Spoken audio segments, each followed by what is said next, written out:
तो हमारा अगला क्वेश्चन है स्टूडेंट्स, गर्भावस्था के दौरान आहार संबंधी किन बातों को ध्यान में रखना चाहिए, अथवा गर्भावस्था के दौरान एक महिला को क्या करना चाहिए और क्या नहीं, अथवा गर्भवती महिला के लिए आहार की योजना बनाते समय किन करने योग्य और किन ना करने योग्य बातों को ध्यान में रखना जाना चाहिए। तो यहाँ पे हमसे पूछा गया है कि गर्भवती महिला के आहार उसे क्या खाने को देना चाहिए और क्या नहीं खाने को देना चाहिए। तो इनसे संबंधी ये क्वेश्चन है। तो इसका आंसर है गर्भावस्था में ध्यान रखने योग्य बातें निम्न तालिका में दी गई हैं। तो स्टूडेंट्स यहाँ पे तालिका तैयार की गई है, मतलब कि एक चार्ट तैयार किया गया है और क्या गर्भवती अवस्था में एक लेडीज़ को देना चाहिए और क्या नहीं देना चाहिए। तो हमारा पहला पॉइंट है यहाँ पे करें और क्या ना करें, मतलब कि भी यहाँ पर हमसे कहा गया कि क्या उसको दें और क्या नहीं दें खाने को। तो पहला पॉइंट है सुनिश्चित करें कि गर्भावस्था के दौरान स्त्री के वजन में पर्याप्त बढ़ोतरी हो। और दूसरा पॉइंट यहाँ पे पहला पॉइंट ही हमारा है कि क्या नहीं करें, एक समय के आहार में बहुत अधिक भोजन ना परोसें। तो यहाँ पे हमें क्या करना चाहिए, दूसरा पॉइंट है गर्भवती स्त्री के आहार में अनाज, दूध तथा दूध से बने पदार्थ, दालें, गिरीदार फल तथा हरी पत्तेदार सब्जियां अधिक मात्रा में सम्मिलित करें। तो हमारा यहाँ पे ना करें, क्या नहीं करना चाहिए, दूसरा पॉइंट है गर्भवती स्त्री को अधिक स्वास वाले भोजन ना परोसें। तो तीसरा पॉइंट है क्या करना चाहिए, दूसरे त्रिमास से ही गर्भवती स्त्री को लौ तत्व और फॉलिक अम्ल की गोलियां दें, मतलब कि तीसरे महीने से शुरू फॉलिक एसिड की गोलियां उसे देनी चाहिए और लौ तत्व देने चाहिए। तो यहाँ पे तीसरा पॉइंट है कि क्या नहीं करना चाहिए, तीखे मसालेदार तले हुए तथा अधिक वसा वाले पदार्थों का सेवन कम कर दें, मतलब कि चर्बी वाले जो प्रोटीन वाले ज़्यादा प्रोटीन वाले जो हैं खाद्य पदार्थ हैं वो उसे नहीं देने चाहिए। तो यहाँ पे क्या करना चाहिए, चौथा पॉइंट है क्या खाने को दें, खाना बनाने के लिए आयोडीन युक्त नमक का प्रयोग करें। तो चौथा पॉइंट है क्या नहीं देना चाहिए, गर्भवती महिला को सिगरेट तथा शराब पीने से मना करें। तो पांचवा पॉइंट है क्या करना चाहिए, दिन में दिए जाने वाले आहार की संख्या बढ़ा दें। और क्या नहीं करना चाहिए में पांचवा पॉइंट है बहुत अधिक चाय या कॉफ़ी ना दें। तो छठा पॉइंट है स्टूडेंट्स यहाँ पर क्या करना चाहिए, मुख्य आहारों के बीच पौष्टिक अल्पाहार दें। और क्या नहीं करना चाहिए में छठा पॉइंट है गर्भवती स्त्री को भारी श्रम करने से रोकें, इससे समस्याएं हो सकती हैं, मतलब उसे वेट नहीं उठाना चाहिए और जो भारी काम है उसे नहीं करने चाहिए। तो सातवां पॉइंट है क्या करें में सुबह की तकलीफ परेशानी से बचने के लिए गर्भवती स्त्री को कार्बोज युक्त पदार्थ जैसे कि बिस्कुट, रस्क इत्यादि सुबह दें। और सातवां पॉइंट है क्या ना करें, डॉक्टर की सलाह के बिना गर्भवती स्त्री को किसी भी प्रकार की दवाएं ना दें। तो यहाँ पे आठवां पॉइंट है क्या करना चाहिए, गर्भवती महिला को आहारों के बीच के समय में तरल पदार्थों को पीने की सलाह दें, न कि आहार के साथ। तो उसे आहार के साथ ही तरल पदार्थ पीने को नहीं देने चाहिए। और यहाँ पे आठवां पॉइंट है क्या नहीं करना चाहिए, गर्भवती महिला का वजन यदि अधिक है तो गर्भवती स्त्री के आहार में कटौती न करें। तो नौवां पॉइंट है स्टूडेंट्स यहाँ पे क्या करना चाहिए, कब्ज से बचने के लिए विशेष रूप से अंतिम त्रिमास में आहार पदार्थ पर्याप्त मात्रा में सम्मिलित करें। और 10वां पॉइंट है क्या करना चाहिए, सुनिश्चित करें कि हर आहार के बाद गर्भवती स्त्री पर्याप्त विश्राम। तो स्टूडेंट्स हमारा अगला क्वेश्चन है, इम्पॉर्टेंट क्वेश्चन है यहाँ पे, प्रोटीन ऊर्जा कुपोषण का क्या उपचार है, इसकी रोकथाम कैसे की जा सकती है, अथवा प्रोटीन ऊर्जा कुपोषण PEM की रोकथाम कैसे की जाती है। तो यहाँ पे कुपोषण के लिए हमसे पूछा गया है, तो प्रोटीन ऊर्जा कुपोषण की रोकथाम कैसे की जाती है। तो चलिए हम आंसर देख लेते हैं। इंपॉर्टेंट क्वेश्चन है स्टूडेंट्स, ध्यान से सुनिए। प्रोटीन ऊर्जा कुपोषण का उपचार, गंभीर कुपोषण से ग्रस्त बच्चों को अस्पताल में भर्ती कराने की आवश्यकता होती है, क्योंकि उनको अन्य कई संक्रमण जैसे पाचन तंत्र संबंधी कई गंभीर संक्रमण या श्वसन संबंधी संक्रमण भी हो जाते हैं या होने की संभावना रहती है।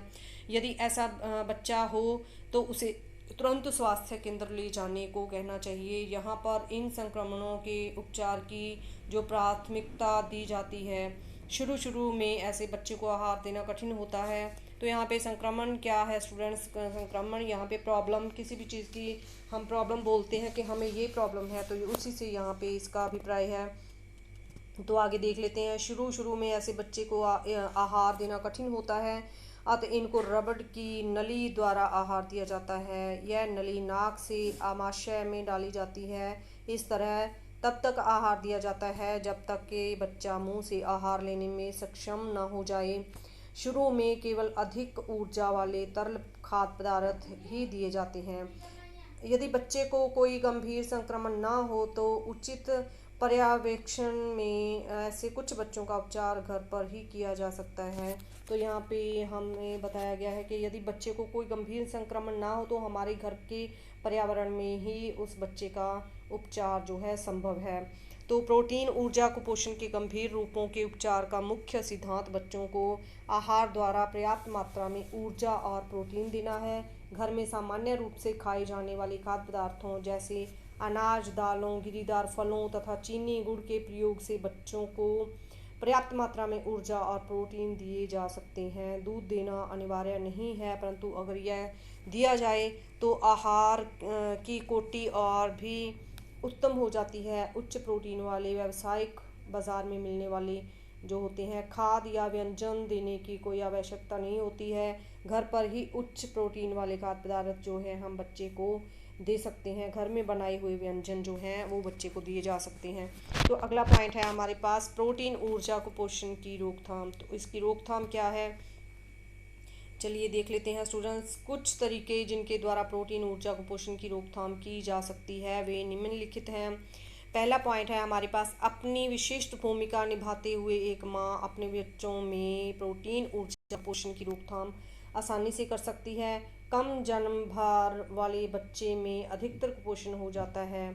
तो यदि वो कहते हैं कि यदि किसी बच्चे का जन्म से ही भार कम है तो उसे कुपोषण होने की संभावना होती है।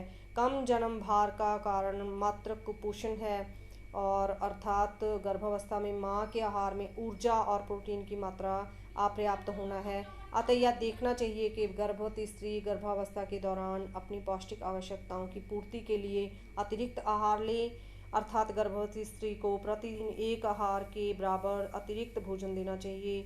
निर्धन परिवारों की गर्भवती स्त्रियां को सरकारी पोषण कार्यक्रमों के अंतर्गत पूरक आहार, घर के आहार के अतिरिक्त आहार जो हैं जो सरकारी पोषण कार्यालय में मिलते हैं तो दिया जा सकता है। इन प्रयासों से जन्मजात बच्चे का भार बढ़ाने में सहायता मिलती है। तो दूसरा पॉइंट है हमारे पास माँ को जब तक संभव हो तब तक अपने बच्चे को स्तनपान कराने के लिए प्रोत्साहित करना चाहिए, क्योंकि माँ का दूध शिशु के लिए सर्वोत्तम होता है। परंतु 6 महीने के बाद केवल माँ का दूध शिशु के लिए पर्याप्त नहीं होता है। अतः 6 महीने की आयु से शिशु को पूरक आहार देना प्रारंभ करना चाहिए। ये आहार किसी भी रूप में हो सकते हैं, जैसे अनाज, दाल तथा गिरीदार फल के मिश्रण, उदाहरण के लिए गेहूं, चने की दाल तथा मूंगफली का मिश्रण आदि के रूप में, और माँ के द्वारा ये आहार घर पर ही आसानी से तैयार किए जा सकते हैं। तो तीसरा पॉइंट है स्टूडेंट हमारे पास मुख्य अनाज पर आधारित भारतीय व्यंजन काफ़ी भारी होते हैं तथा बच्चे एक बार में ज़्यादा नहीं खा सकते हैं। अतः यह अनिवार्य हो जाता है कि बच्चे को थोड़े थोड़े अंतराल में जल्दी अर्थात दिन में 5-6 बार आहार देना चाहिए, जिससे बच्चे की ऊर्जा तथा प्रोटीन की आवश्यकता की पूर्ति हो सके। चौथा पॉइंट है हमारे पास अतिसार तथा श्वसन तंत्र के संक्रमण से प्रोटीन ऊर्जा कुपोषण के खतरे की संभावना बढ़ जाती है। अतः इन संक्रमणों का तुरंत उपचारण कुपोषण की रोकथाम में सहायता करता है। इसके अतिरिक्त अतिसार या किसी अन्य संक्रमण के दौरान आहार देना बंद नहीं करना चाहिए, बल्कि बच्चे को सामान्य रूप से आहार देना जारी रखना चाहिए। पांचवा पॉइंट है स्टूडेंट हमारे पास क्षय रोग, खसरा तथा काली खांसी की टीकाकरण द्वारा रोकथाम। प्रोटीन ऊर्जा कुपोषण की रोकथाम का एक अन्य महत्वपूर्ण पहलू है। सार्वजनिक टीकाकरण कार्यक्रम के अंतर्गत सभी बच्चों को इन रोगों के प्रतिरक्षी टीके लगाए जाते हैं। मतलब उनकी रक्षा के लिए, बच्चों की रक्षा के लिए जो टीके लगाए जाते हैं। ये रोग बच्चों में कुपोषण के महत्वपूर्ण कारक हैं। माँ को इन सुविधाओं के प्रयोग की जानकारी देनी चाहिए। तो ये था हमारे पास प्रोटीन कुपोषण जो है, प्रोटीन के द्वारा या फिर प्रोटीन कुपोषण जो है उसकी रोकथाम कैसे की जाती है, घर में या फिर अस्पताल ले जाना चाहिए, पूरी जानकारी है इसमें। बहुत ही इम्पॉर्टेंट क्वेश्चन है, बहुत ही आपके लिए फ़ायदेमंद है, आसान भी है, आपको अच्छे से याद हो जाएगा स्टूडेंट्स।